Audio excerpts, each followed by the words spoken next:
பாரம் தூக்கும் சுமையே உன் கண்ணில் இல்லை வலியே. யாரை நோக்கி நீ நடந்தாய் என் தாயே?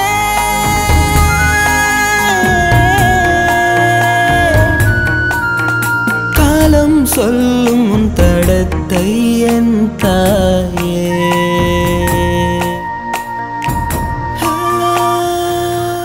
ஜனத்திற்கும் மிகுந்த சந்தோஷத்தை உண்டாக்கும் நற்செய்தியை உங்களுக்கு அறிவிக்கிறேன். இன்று கர்த்தராகிய கிறிஸ்து தாவீதின் ஊரிலே பிறந்திருக்கிறார். தேவனுக்கு மகிமையும் பூமியிலே சமாதானமும் மனுஷர் மேல் பிரியமும் உண்டாவதாக. கிறிஸ்துமஸ் வாழ்த்துக்களுடன் உங்கள் அன்பான கேவிஎம் ஜுவல்லர்ஸ் கள்ளக்குறிச்சி.